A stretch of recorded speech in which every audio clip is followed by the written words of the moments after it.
Hi everybody, this is Lee at Fresh Astrology, and you're about to view your second quarter forecast for the year 2019.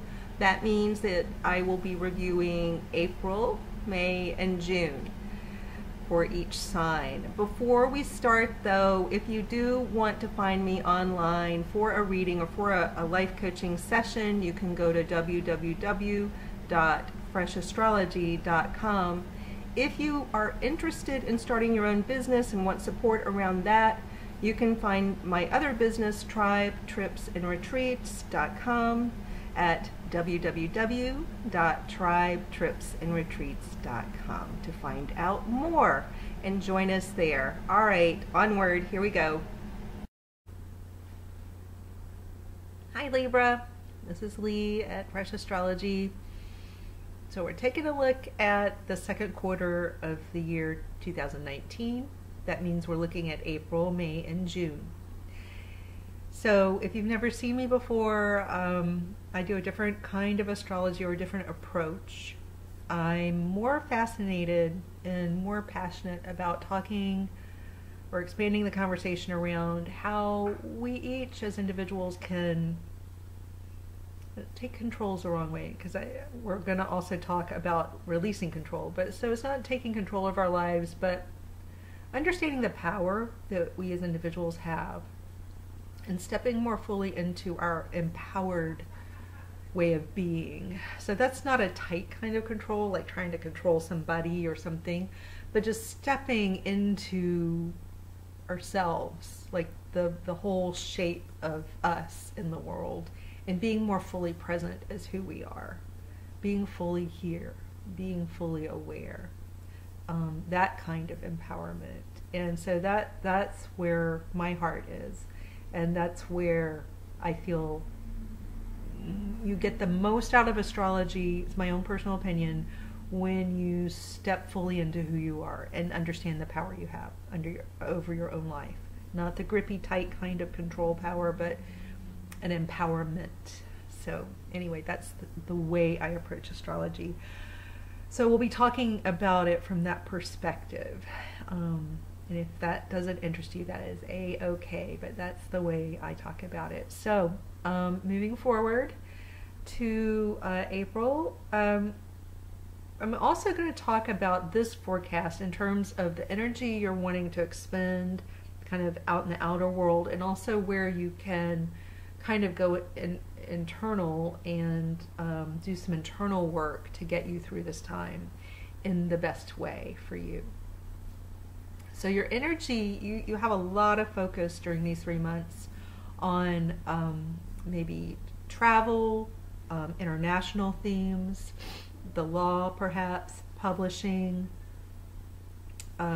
marketing, sales. In those arenas, that's where your focus is. So if you're a lawyer, it's more the law. But maybe you're a lawyer who also travels for work. Maybe you're traveling internationally, it could be for fun, whatever, but there's a lot of energy into travel and possible international things, possible legal things. You may find, even if you're not involved in the law, that you're filling out a lot of legal paperwork for something. And then there's this idea of your world expanding right now. And expanding your mind, the world of ideas, putting a lot of energy into learning, going beyond your comfort zone and the world at large. Maybe physically you're out in the world exploring, but also the world of ideas. There's a lot of energy there, a lot of mental energy there for you right now. Some of you will be kind of on a soapbox, metaphorically. You'll be standing up and wanting to speak your mind about something that you're passionate about. And certainly if you are in a court case, then you'll be making a big statement and fired up maybe. But, for some of you, if you have some kind of public podium, whether it's just a blog or a YouTube channel, you'll be standing up with some kind of passion and saying, what's on your mind, which is good. There's nothing wrong with that. but that's where your energy is right now. And then midway through this quarter, Mars will be exact on your midheaven, moving across into your 10th house area. And again, this is just this very public arena where people are meeting you. You're out meeting the world. It's a more outward cycle in a person's life where your energy is very out. You're not at home, curled up at home, or working on things within the home, although there is a home theme for you, which we'll discuss. But it's almost like it's the opposite of staying. It's like you're meant to be out in the world, meant to be seen, meant to be doing the new things that you're doing. And maybe taking a new job. There may be a new career move for you during this time where you put your energy into building something around your career. It could be new and have a very new theme. There does seem to be like a new way of getting money.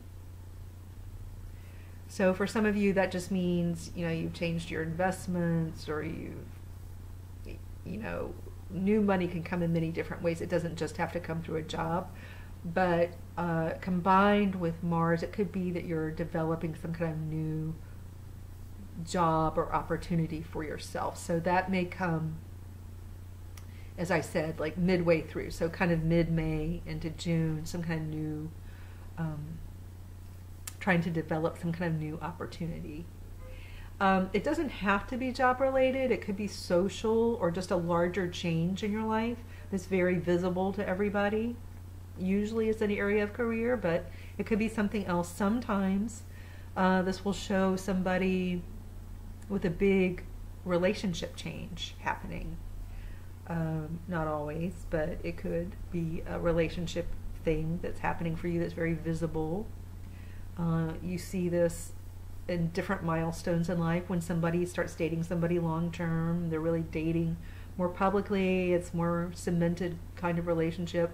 You see it when somebody gets engaged, you see it when somebody gets married.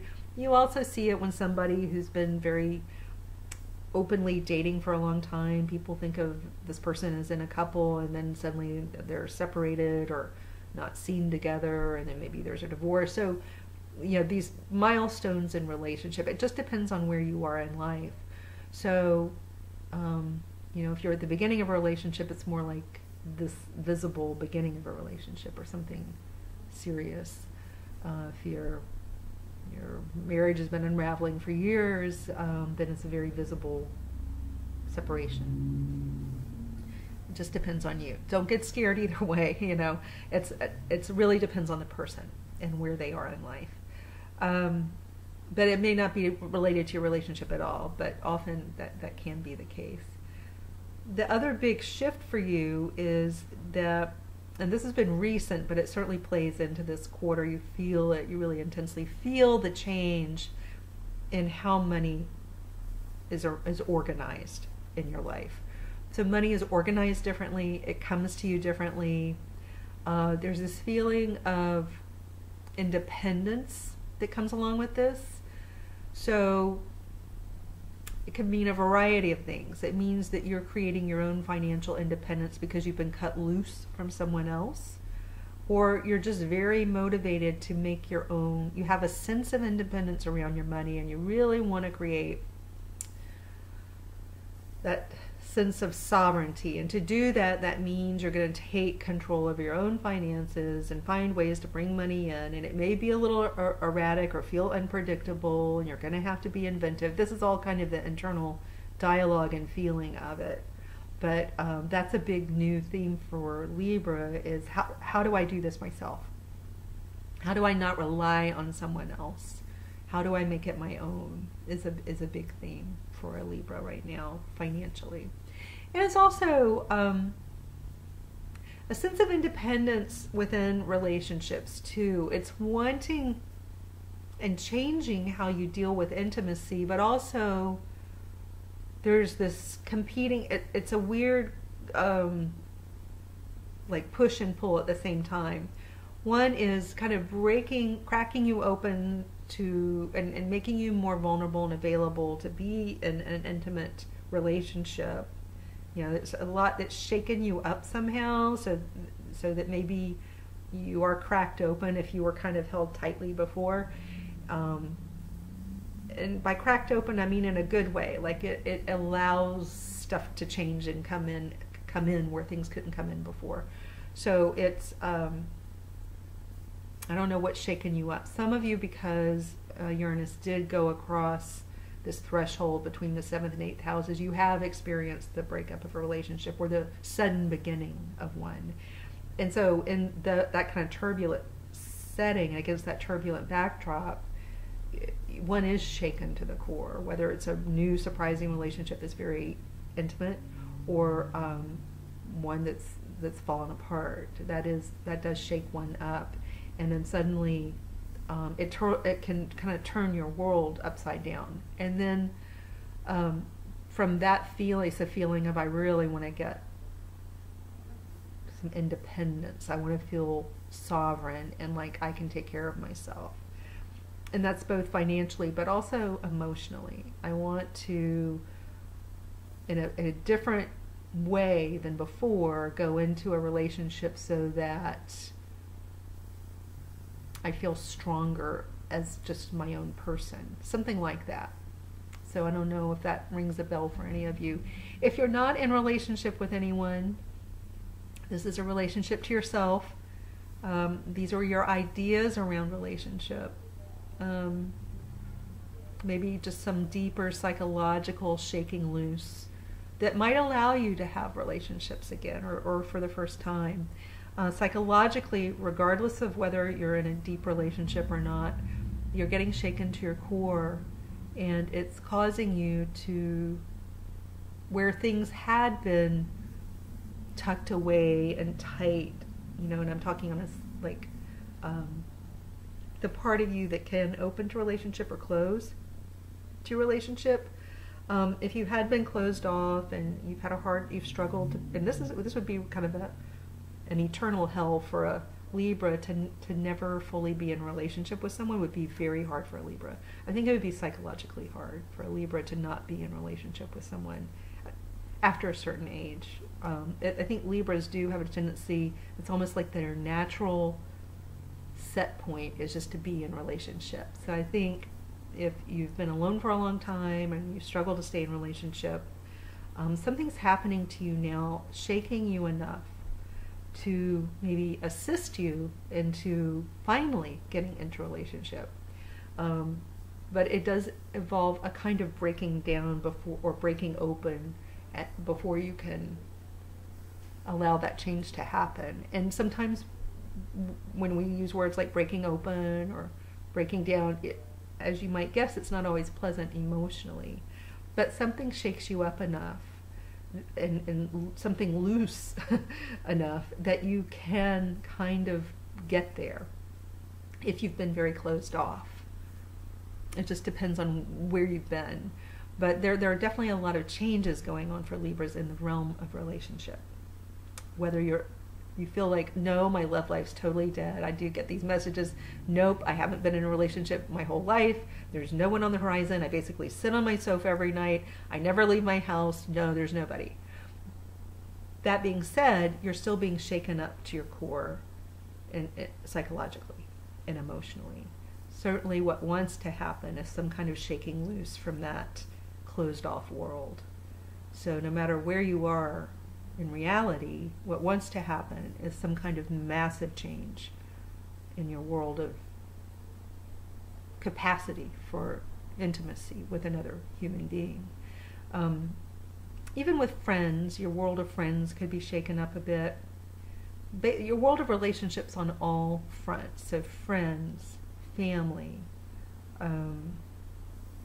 across the board, all your relationships are shaken up for some reason. Sometimes that happens as a result of a big move. It looks like a lot of Libras, if you haven't moved already, you will be moving. There's some big themes of home and house and what home means, the very definition of home. And we have talked about this before. But Libras are very, on a deep level, a slow, kind of long-term, deep level, slowly evolving their definition of home, what home is, and maybe the components of home, like where you live, what state, what country, with whom. Certainly if you've had a divorce or something like that, or a marriage, because some people are coming, it's more of a coming together than a breaking apart, then obviously you're going to, change homes or live together, and then that changes the nature of home for a person when partnerships change.